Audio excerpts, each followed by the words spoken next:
6 de la tarde y comienza Conexión Tele 13 en este día miércoles 29 de julio. Y ustedes saben, les he comentado que Ramón Ulloa está de vacaciones y hemos tenido unas conductoras invitadas. Y hoy día la tenemos trabajando desde la mañana muy temprano. Andrea Vial va a estar aquí con nosotros en Conexión Tele 13. Bienvenida, buenas tardes. Muchas gracias, María Angélica, por la invitación. Acá podemos retomar todo lo que nos quedó en el Rat Pack de la mañana. Todo lo que nos falta. Todo lo que Iván Valenzuela no nos dejó seguir hablando. Así que bueno, vamos a hacer conexión con la Andrea Vial, con una temperatura de 14,8 grados Celsius en la ciudad de Santiago, y con el debate impulsado por el Partido Republicano, por el presidente del Partido Republicano, el senador Arturo Esquella, acerca de la idea de privatizar Codelco. Tema en el que además vamos a ahondar más adelante junto a nuestro columnista Ascanio Cavallo, porque es miércoles de Ascanio.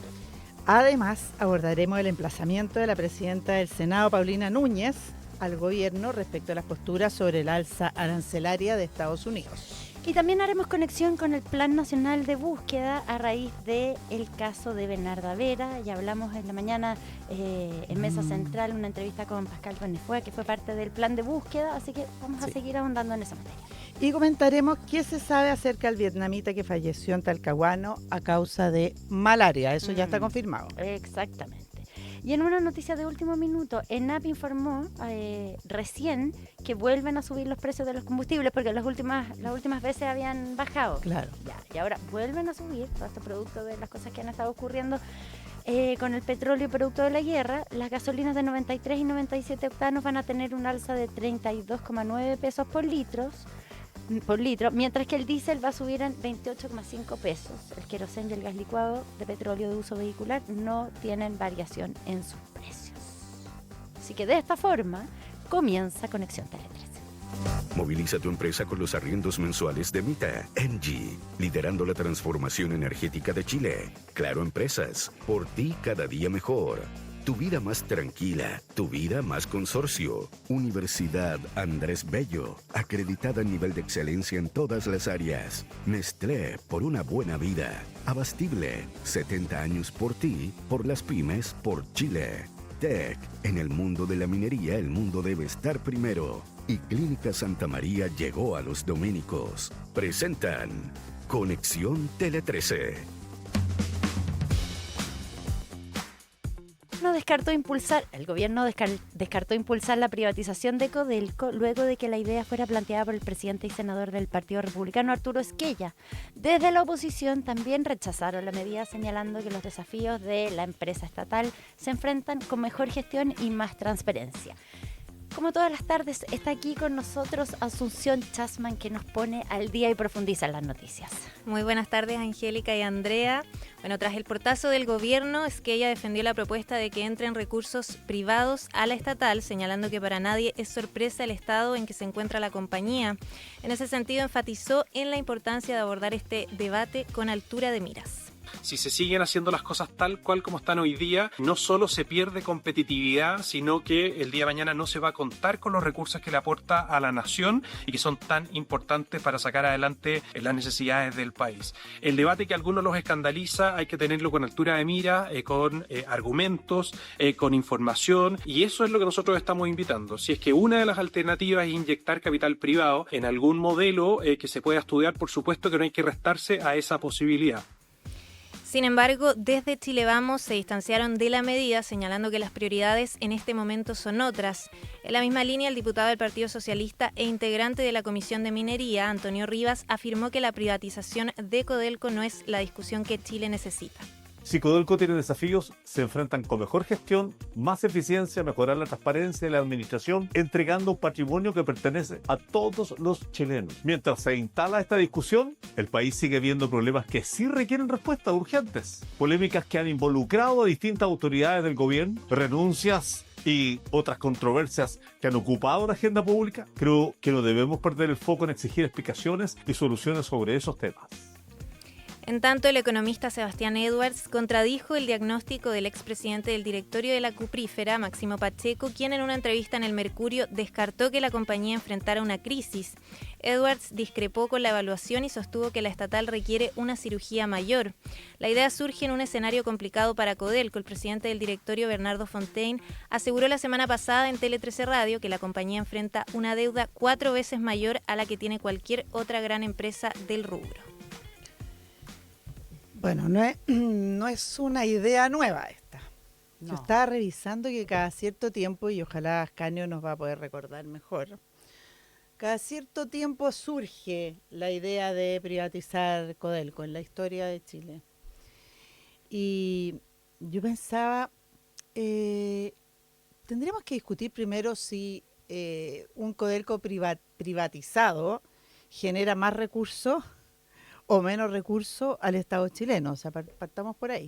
No es garantía de privatizar que entren más recursos. Pero eso lo dejamos de lado. Hoy día la pregunta, yo creo, Angélica, que se plantea es si efectivamente Codelco está en una crisis o no. Y llama la atención la declaración de Sebastián Edwards, que el economista Sebastián Edwards, que ha dicho que luego de dejar en claro que él es muy amigo y le tiene mucha estima al expresidente Codelco, Máximo Pacheco, pero que va a discrepar con él por una entrevista que dio Pacheco el fin de semana, Claro. donde dice que no hay ninguna crisis en Codelco. Claro, reconoce los problemas que Dice hay. que hay desafíos, pero que no Exacto. está en crisis. Pero Sebastián Edwards dice que no, dice lo contrario, dice voy a discrepar de mi amigo Máximo Pacheco. Cuando dice, no es una crítica a Y, Máximo Pacheco. Claro, pero creo que Codelco está en este momento en una crisis profunda y requiere de cirugía mayor. Complicado yo creo este tema porque además llama la atención como la crítica tan férrea hacia la administración anterior de Codelco. No sé si tú recuerdas en otros cambios de gobierno si fue tan así. Me parece No, que y no. además acá fue bien tenso. No, muy Acuérdate tenso todo. cuando expuso Máximo Pacheco ante las nuevas autoridades, no fue como en un clima, no fue algo fluido. Sí. Ahora, yo creo que es importante algo que Pacheco lo viene diciendo desde que cuando asumió la presidencia Codelco, y es que Codelco tiene un dueño, todos nosotros, al que hay que entregarle todas las utilidades. Y él en algún minuto consiguieron que el 30% de las utilidades pudieran ser reinvertidas en la propia empresa. Pero efectivamente es un cliente que exige hoy día el 70% de las utilidades.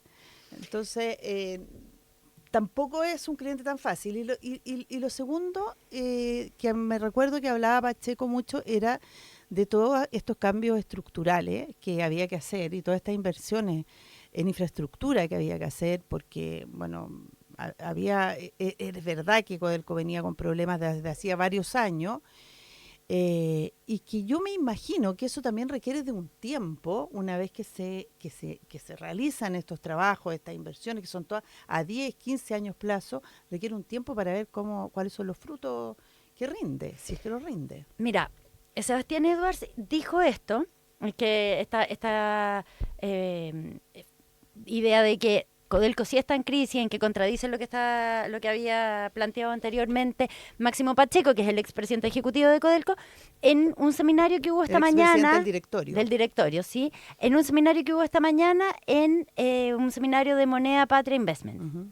Muy concurrido en el Hotel W, donde expuso el ministro Quirós, el ministro de Hacienda, donde vino también José Luis Daza desde Argentina, viceministro de Economía de ese país, y que conversó también con Sebastián Edwards. Entonces ahí aparece este tema en los pasillos, o sea, como fuera del seminario, parte de la conversación había harta gente hablando del tema Codelco. Era un tema porque como esto apareció ayer, lo plantea bien sorpresivamente el presidente del Partido Republicano. ¿Y lo habrá planteado por qué venía a este seminario? No creo, ¿No? Yo creo que es porque están todos en... Bueno, está esta idea de que termina la tramitación de la mega reforma y qué es lo que viene ahora, pero también pareciera que en el Partido Republicano está más o menos revuelto sobre cuándo empieza a aparecer en el gobierno una agenda de ellos que más allá de la seguridad Ya, y el, como el atender a su crecimiento. público. Exactamente. Y entonces tú veías el proyecto que pusieron los libertarios, Escucha su corazón. Ayer el diputado Agustín Romero también planteó esto de penalizar a las personas que comercialicen medicamentos abortivos. Entonces empieza a aparecer otra agenda. Bueno, y dentro de este seminario no solamente aparece arriba del escenario el tema, sino que se hablaba abajo. Y ahí yo estuve con el diputado Agustín Romero. Entonces le pregunté por esto, le dije, ¿por qué aparece ahora la privatización de Codelco? Entonces me dice, mira, esto es parecido, porque Codelco se ha endeudado bastante en los últimos años. Claro, y claro, ha pagado parte claro. de esa deuda con lo que produce, pero de todas maneras parte de sus utilidades se están yendo a pagar esta deuda que ha crecido mucho y que es muy difícil de contener. Entonces me decía, mira, esto es igual que cuando los alcaldes dicen que el Fondo Común Municipal se va a compensar con los impuestos de una señora de tal comuna. O sea, acá también los chilenos estamos pagando, como que usaba el mismo argumento, estamos pagando los chilenos la deuda de Codelco. Que es distinto porque Codelco genera la plata con que paga la deuda. Pero me decía, claro, pero esas platas se dejan de usar en otra cosa. Entonces, me dice, creo que es importante poner este tema.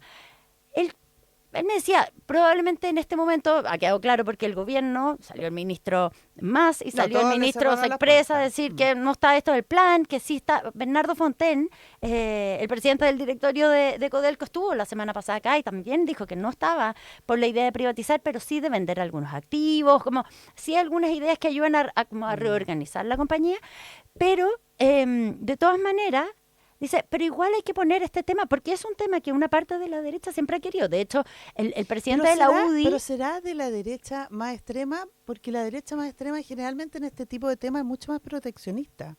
No es tan abierta ni tan liberal. Eso a mí me llama un poco la atención. Mira, el presidente de la UDI, Chile Vamos, Guillermo Ramírez, el diputado, dijo que ellos de este tema le parece que es un tema importante, que ellos lo han propuesto anteriormente, pero que hoy día la prioridad no está acá. O sea, que hay otras prioridades y que eso fue como un poco a lo que se supone que llegó este gobierno, para empezar a ordenar el tema de seguridad. Entonces dice, las prioridades hoy día no están puestas acá. Más bien distrae de la agenda con la que tenemos que seguir avanzando. Pero viene esa pregunta también, Andrea, que es como, ¿con qué agenda? La mega reforma fue un gran proyecto, ya está prácticamente a punto de terminar y por eso el ministro Quirós se veía muy cómodo hoy día exponiendo en este seminario también, porque estaba como de alguna manera cosechando, mostrando que se logró tramitar muy rápido. Claro. Pero ¿qué viene ahora? Él habló de la reforma del mercado de capitales, pero también ¿qué viene ahora? Porque ahí estaba hablándole a ese pero público. le podemos proponer algunas cosas. Como O sea, aparte de seguridad, podemos educación. abrir un debate. Sí, sí, abrámoslo, Los abrámoslo. auditores de No, Tele pero- 13 Radio. Pero a ver, ¿Con qué seguimos? Educación es un gran tema que no está arriba de la mesa con la fuerza que debería estarlo. Hoy día hay un proyecto que se está viendo en el Congreso sobre el SAE, precisamente, bueno, pero educación un es tema tremendo controvertido. tema. Sí, El sistema de claro, admisión la escolar.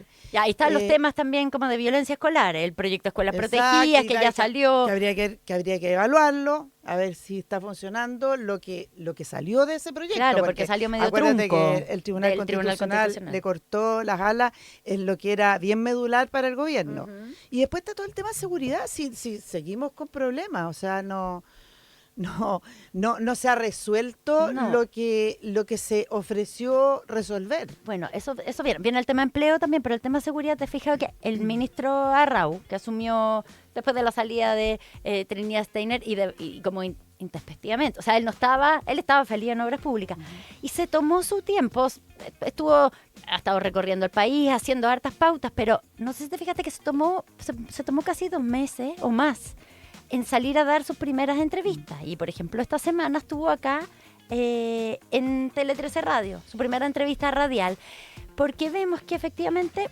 ahora que termina la tramitación de la mega reforma, entonces deberían empezar a salir a desplegar su- proyectos en materia de seguridad, y por eso estamos viendo que el ministro empieza a salir ya también. Así que... Pero lo de Codelco, que es donde empezamos esta conversación, bueno, desordenó un poco esa discusión. Vino a desordenar, le metió un tema al gobierno en el que no estaban preparados ni estaban interesados, porque hay una serie de cosas que quieren hacer en Codelco que se supone que van a presentar como en septiembre. Bueno, seguirá esta discusión. En Conexión Tele 13, el tema del día.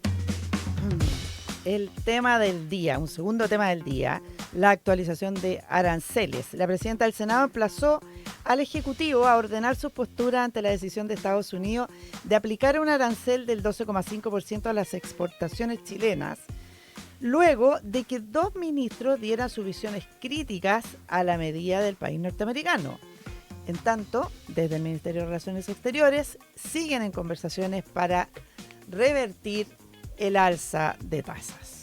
Mientras la Cancillería ha abordado el tema siendo llamados a seguir negociando, el ministro de Defensa, Fernando Barros, dijo que los aranceles generaban dudas en la cercanía entre Chile y Estados Unidos.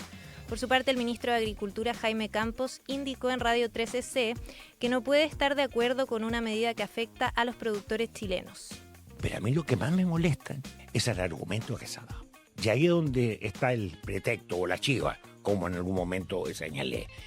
Porque decir de que esta medida arancelaria se aplica porque en Chile supuestamente existe trabajo forzado, perdóname, y particularmente en el sector agrícola, como también en el sector salmonero, perdóname, yo como ministro de Agricultura eso no lo puedo aceptar porque eso es mentira.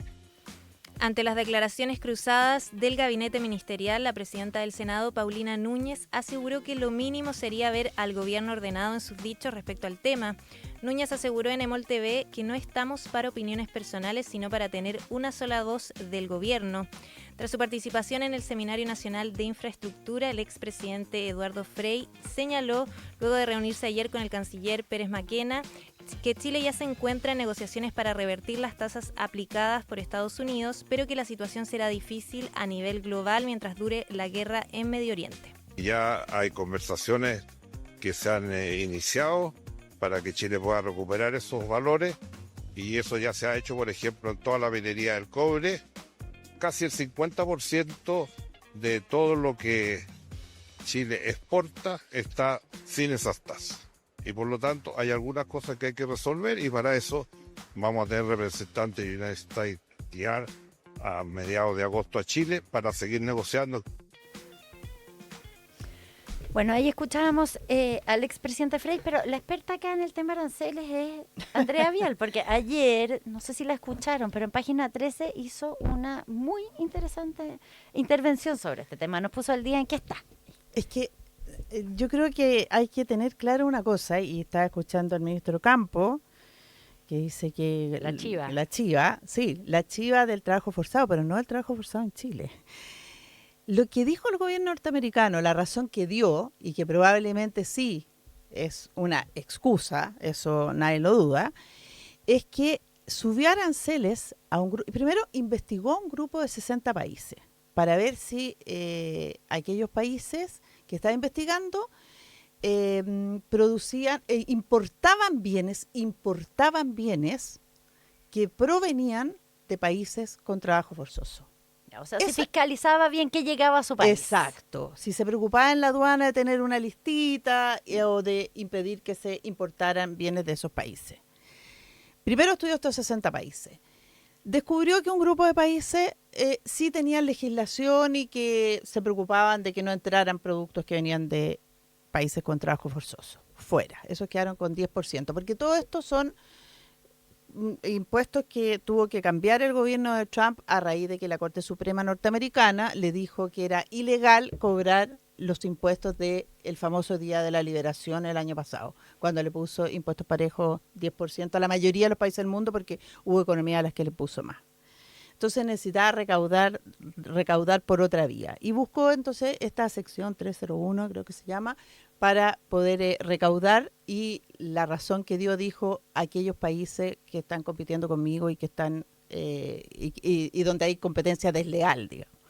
Entonces, agarró estos 60 países ya. Los que tenían legislación para poder impedir la entrada, perfecto, ya, fuera. Y después hubo otro grupo de países, porque esto partió como a finales de marzo, la investigación.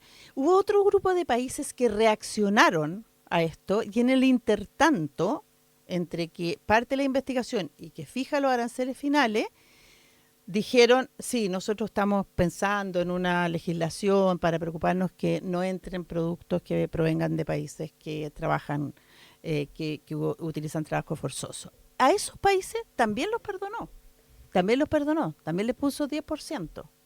Y después quedaron los países que supuestamente, yo no sé, el canciller fue 3 veces a Estados Unidos a hablar Fueron sobre los este gremios tema. Sí. chilenos del vino, de distintos sectores. Todo, o sea, hubo más Fueron de las ONG también, sí, 2 que ha sido ONG muy que se le ha dado mucha importancia a las 2 ONG, pero por favor, porque lo que dicen es que las ONG influyeron. no defendieron los intereses de Chile, sino que denunciaron que no había la legislación adecuada para impedir el trabajo forzoso. Imagínate la suerte de la ONG, la fuerza que tendrían de haber logrado esto. No, digan, si seamos sinceros.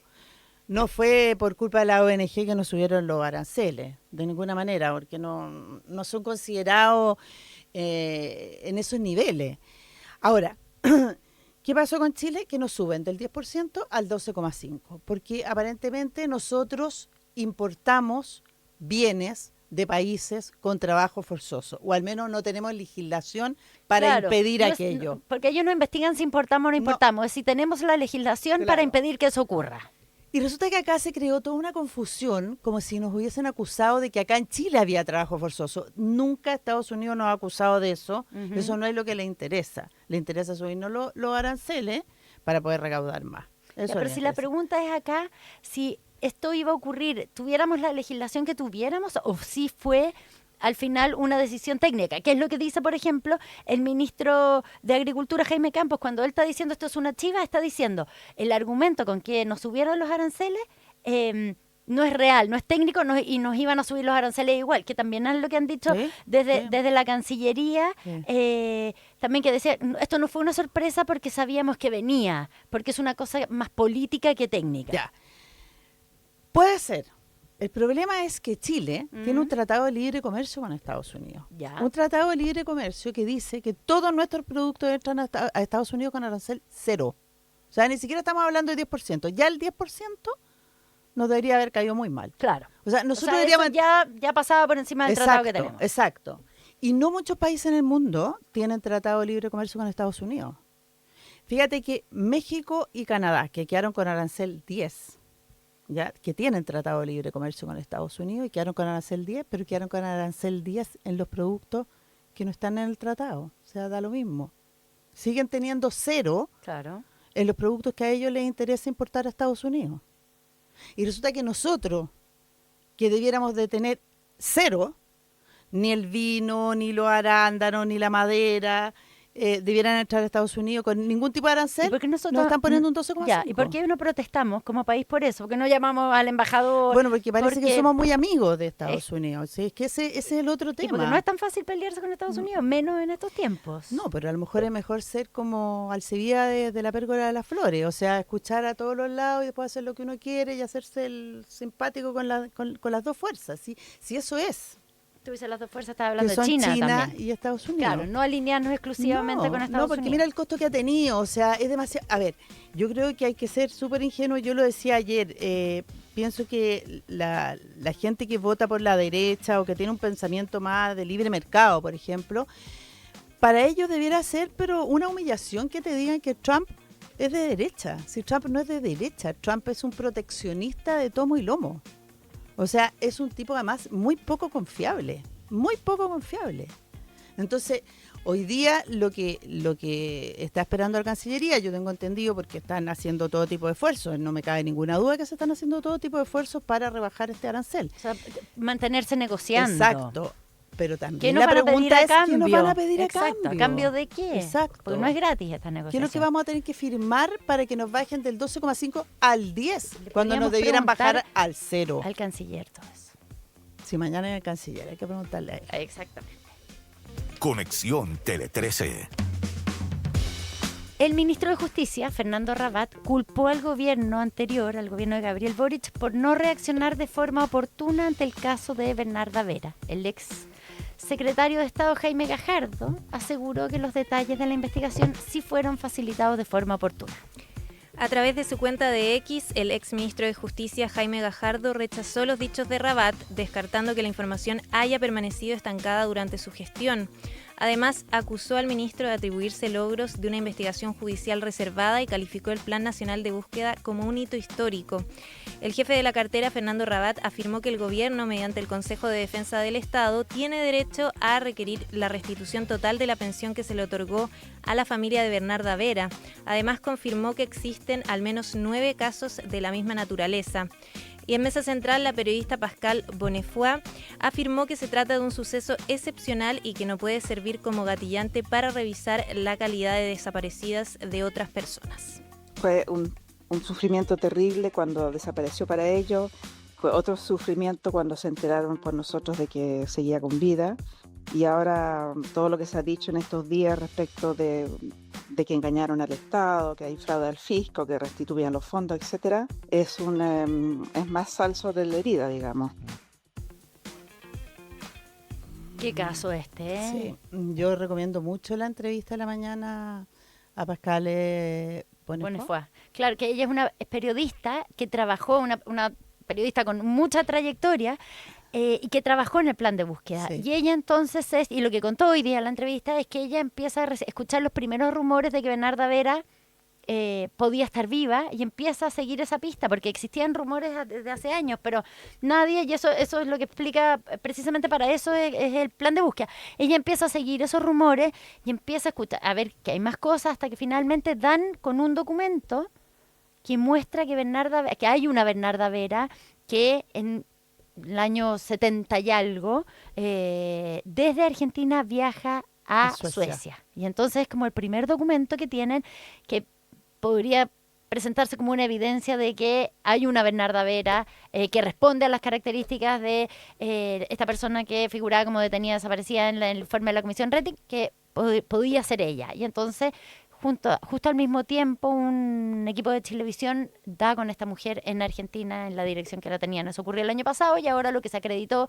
vía prueba de ADN es que Bernarda Vera, la que estaba en Argentina, es la persona que figuraba como detenida desaparecida. Claro, y lo que tiene muy, muy complicado, digamos, a quienes han trabajado en el plan de búsqueda, o indignado, a lo mejor quizás es la palabra correcta, es que el ministro de Justicia esté dudando, digamos, del trabajo que se ha hecho, porque en parte dijo tuvieron toda la información y no la entregaron. Y resulta que esta es una investigación que es una investigación muy compleja.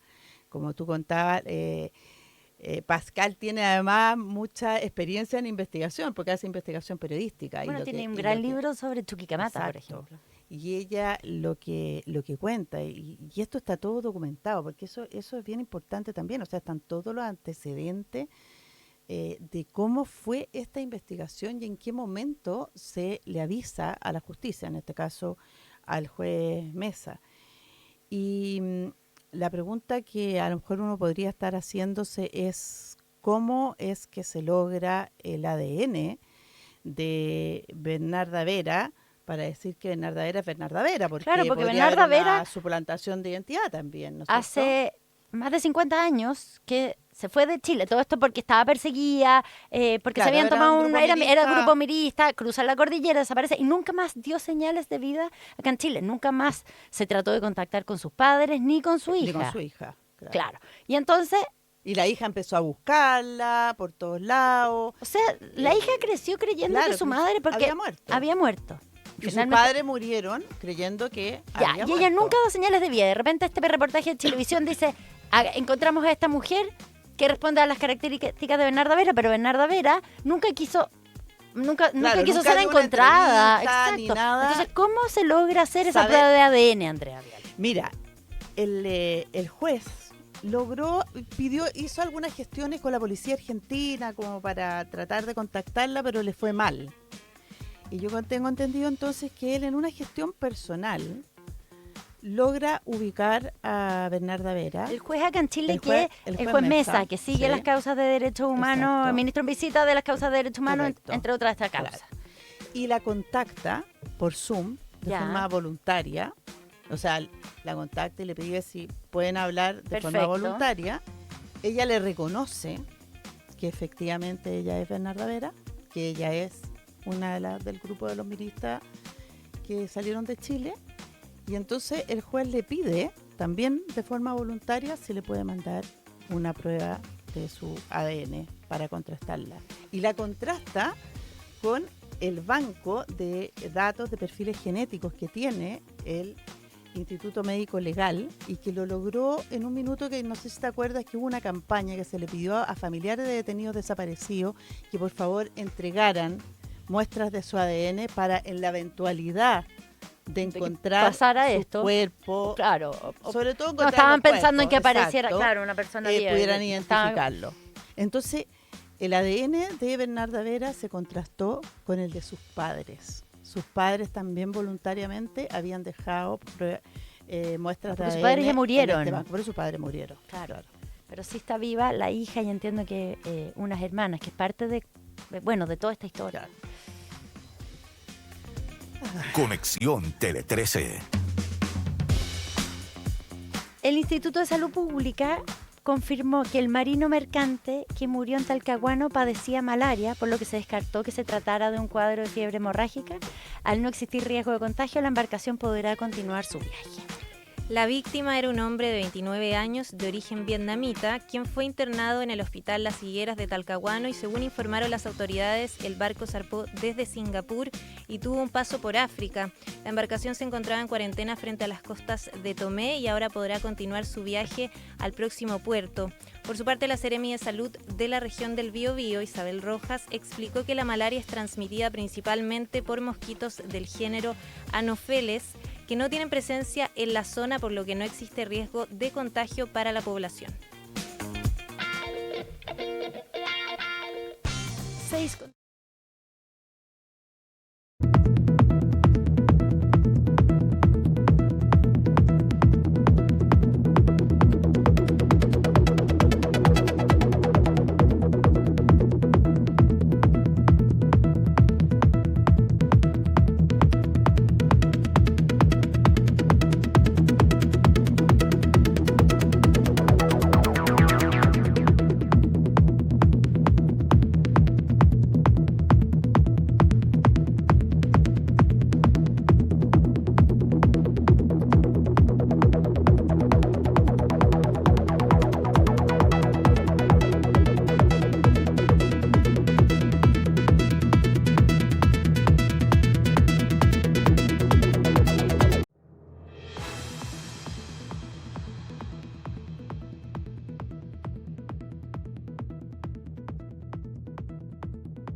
Los mejores días siempre inician con un compañero de ruta que te muestra de todo lo que eres capaz y que inspira a seguir siempre evolucionando. Con más potencia, más conectividad y más respaldo, nos preparamos para recorrer un nuevo camino juntos. Nuevo portafolio Euro 6 de camiones Chevrolet. Elige a quien conoce el camino. A Marie Curie le dijeron que la ciencia no era para mujeres. A Nikola Tesla nadie le reconocía sus logros.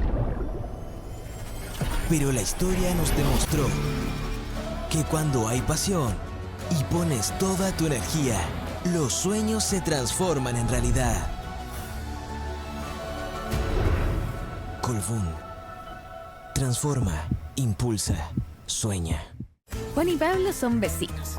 Tienen la misma edad y hasta manejan el mismo auto. Pero Juan tomó un crédito, pagó un pie. Se preocupa de las mantenciones, los permisos, seguros y no quiere ni pensar en cuánto valdrá su auto cuando quiera cambiarlo. Pablo se suscribió a Wift Wift es la evolución de tener tu auto. Sin pie, con la cuota más conveniente y todos los servicios incluidos.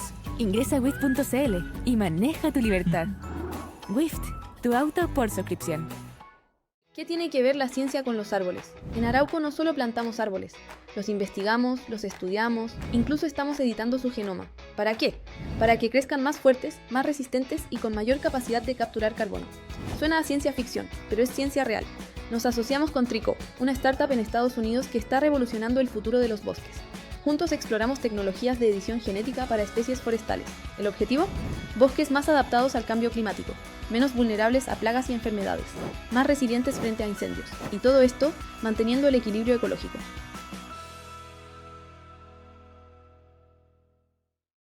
Valeria soñaba con su pastelería. Con Unión Coop convirtió sus ahorros en inversión segura. Sebastián quería crecer por cuenta propia, simuló su depósito en línea y encontró las mejores tasas para sus socios. Y ahora Valentina tiene más tiempo para jugar con su padre. Simula tu depósito y disfruta más tiempo en familia. Con sucursales a lo largo del país, conectando personas y oportunidades. Te ofrecemos depósitos a plazo rentables, creciendo contigo, construyendo confianza. Unión Coop, invierte con nosotros.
L13 y como todos los miércoles estamos con Ascanio Cavallo. Muy buenas tardes.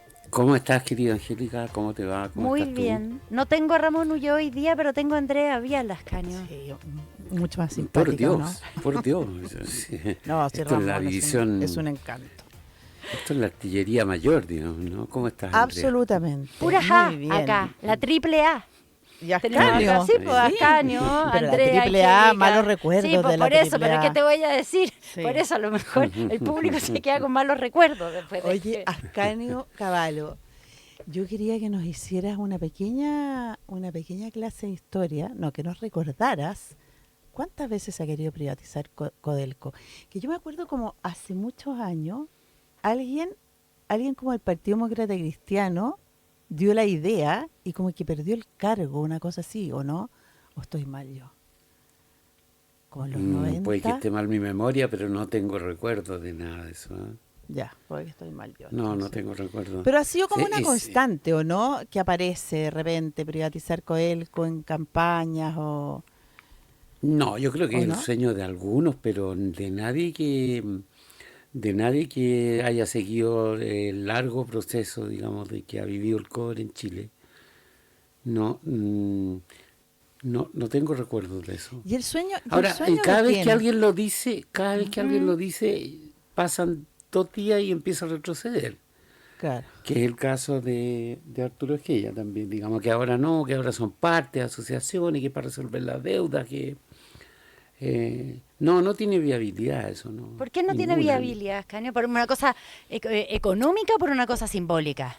Política, digamos, y económica también, ¿no? Este es una parte sustancial del financiamiento fiscal y además políticamente ocurrió un proceso que a lo largo de, no sé, 20, 30 años, ¿verdad?, llegó a ser una propiedad del Estado. Agreguemos que quien la dejó fuera de toda expectativa de privatización fue el régimen militar. Claro. O sea que no hay por dónde. Digamos. Por eso Álvaro Elizalde decía, ni la dictadura se atrevió tanto. Es que no es que no se atrevió, es que lo hizo a propósito. No quiso. No, yo creo que la protegió a propósito. No olvidemos que el régimen militar era una coalición. No era un solo partido, grupo o tendencia, era una coalición que tenía un sector nacionalista militar muy poderoso, que nunca estuvo dispuesto a entrar, que tampoco querían privatizar la energía, todo esto, ni el agua, ni nada. Así que no es tan simple, es un poco más complejo el panorama.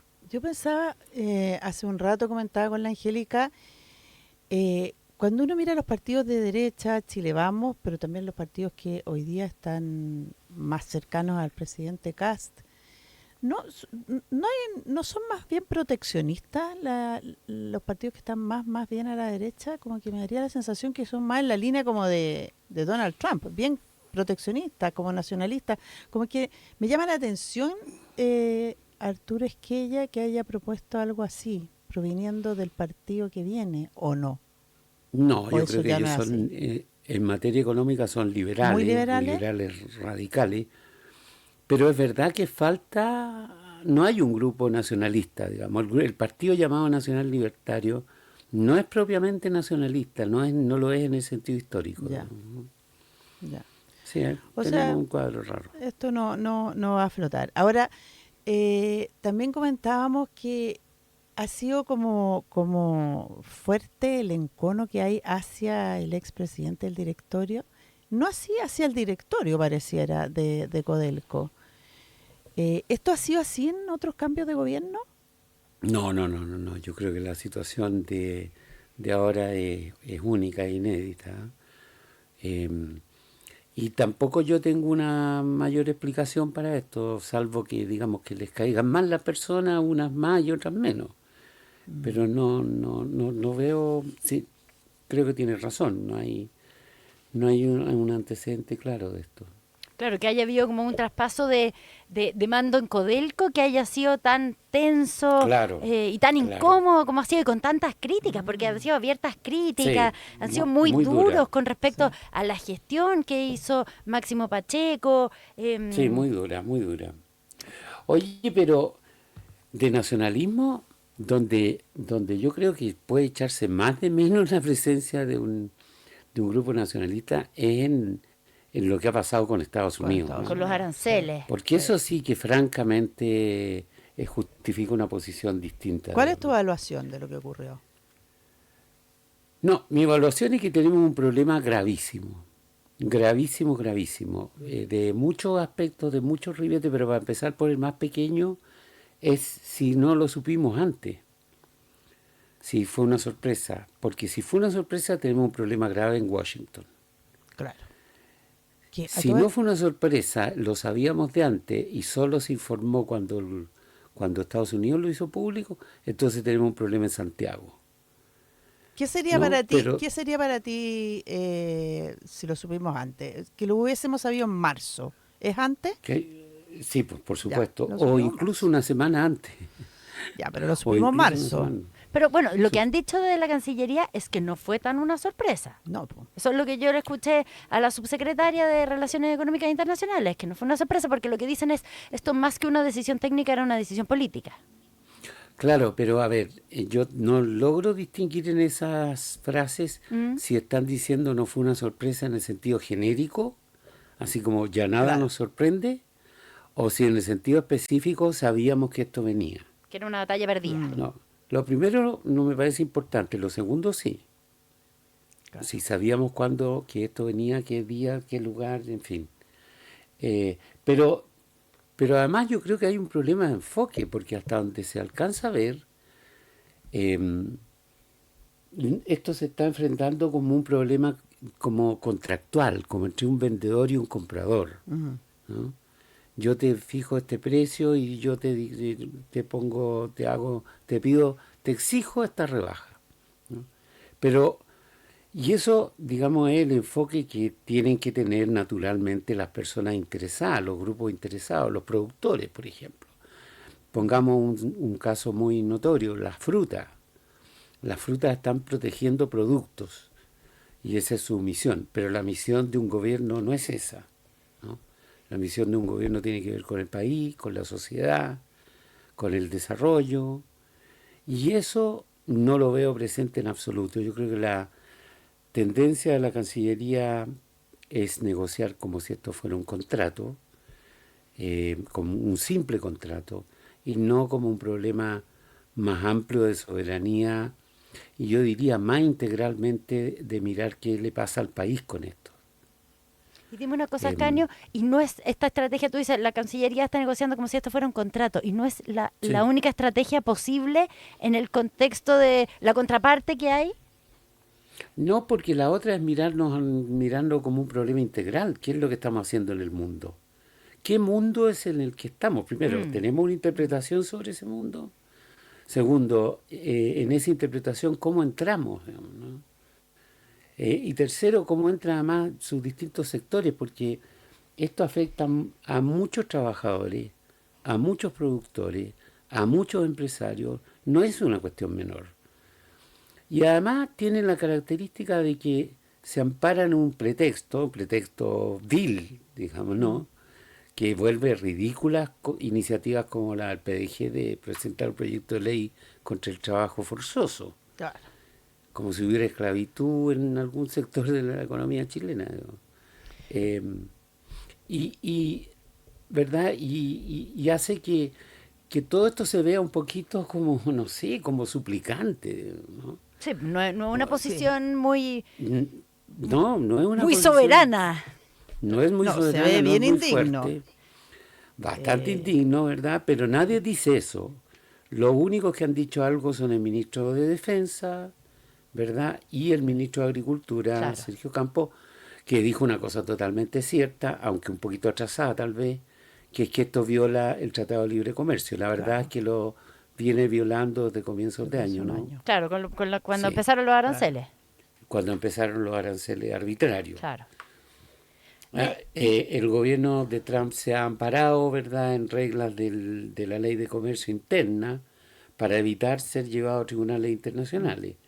Pero no es nuevamente, esto no es un problema jurídico solamente, ¿no?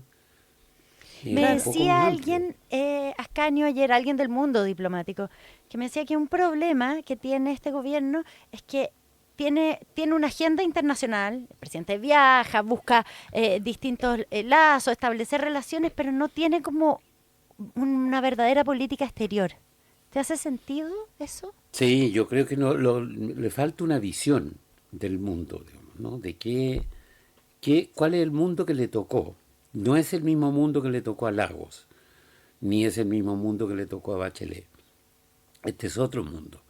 Y yo creo que esa cuestión está, desde luego estuvo ausente de la elección presidencial. No, nadie la mencionó. Sí, Yo no fue nunca le he tema. escuchado, Claro. yo nunca le he escuchado una interpretación al presidente, menos al canciller, digamos, ¿no? Entonces hay como una cuestión de incapacidad política para ver el conjunto. Lo que yo pido es como ver tener una visión integral del asunto. Este es un problema que afecta al desarrollo de Chile, afecta a la economía de Chile, afecta al plan de Quirós, por Dios. Mira, ¿No? ¿querés ¿Cómo, que- no, ¿Cómo no verlo de esa manera? Mira, Ascanio, yo le quiero poner número. O sea, esto afecta a 943 productos, 943, que representa el 40,3% de las exportaciones chilenas a Estados Una Unidos. salvajada. Es Una impresionante. Fíjate que para este grupo de productos, las empresas pasarían de pagar aproximadamente, pagaban 850 millones de dólares bajo una sobretasa de 10%, que como tú dices, eso ya es Claro. cuestionable, porque nosotros tenemos un tratado de libre comercio, 0%. Bueno, pero pasa de ese monto a 1.006 millones de dólares bajo una tasa del 12,5%. Así es. Así es. Y los productos frutícolas te dirían que es más alta la tasa todavía, al final. ¿No? Porque esto se aplica arriba en el precio final. ¿Y por qué, Pero si tú Ascanio, vas bajando... ¿por qué dices, Ascanio, que esto afecta la mega reforma, la reforma del ministro Quirós? porque le quita ingresos al país, pues nada menos. O sea, hace que el equilibrio fiscal ya definitivamente sea imposible nomás. Oye, Ascanio, y yo me acuerdo cuando se nombra al canciller, una de las cosas que se comentaba decía, bueno, nosotros necesitamos atraer recursos, estamos con un hombre que entiende de negocio, de negociaciones, de empresa. O sea, se suponía que era el hombre apropiado para eso, pero este es otro mundo, como tú dices. Es otro mundo, ¿no? Entonces, a lo mejor Es esas otro no son mundo. necesariamente esas competencias solamente las que necesitamos para ir a negociar a Estados Unidos, ¿no? No, yo te diría, yo no tengo idea de cuáles son las competencias Eso ni te iba a quiero preguntar. ponerlas en duda. No, ni quiero ponerlas en duda de Ah, ninguna no, yo pensé manera, que digamos. las competencias que se necesita hoy día para negociar. Claro, o sea,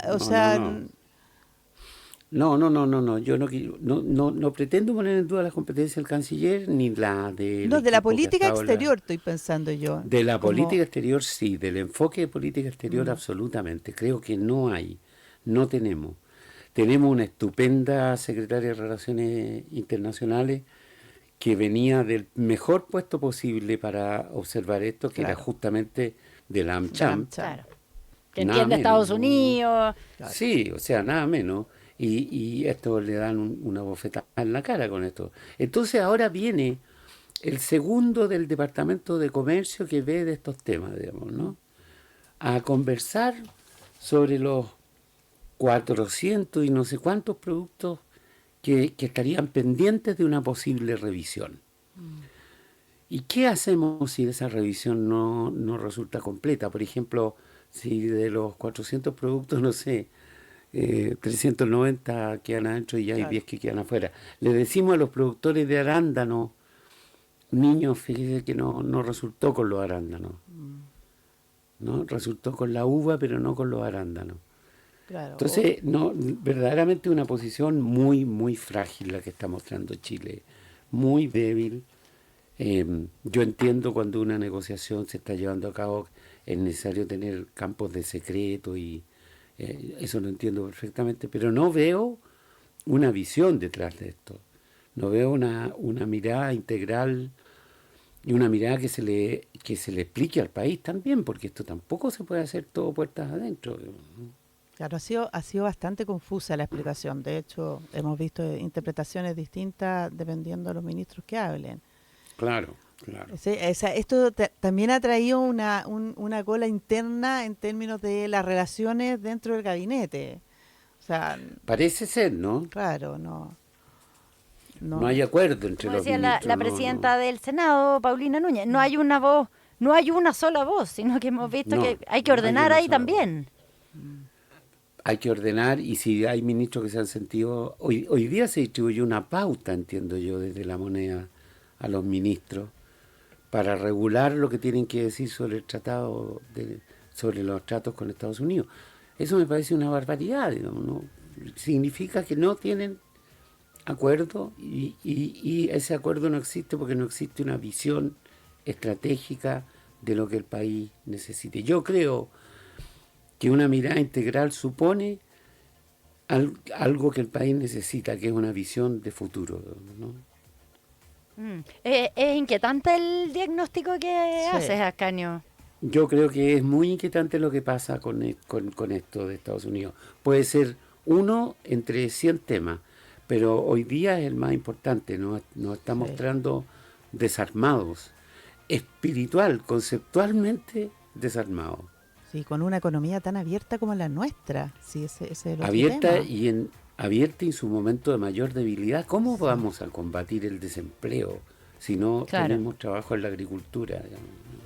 O como dices tú, ¿qué efecto va a tener la mega reforma si por otro lado se trancan las inversiones? Claro, y si se nos cae la industria del vino, del salmón, de la madera. Imagínate el vino, le pusieron arancel de 10% a Argentina. Sí. Es como decirle ya, arrebate el lugar que alcanzó el vino chileno en el mundo. Claro. Por precio. ¿No seguirá siendo esto tema de conversación? Porque yo creo que recién, una cosa que es como que recién hay una parte del país, de la opinión pública, que está empezando a entender lo que significa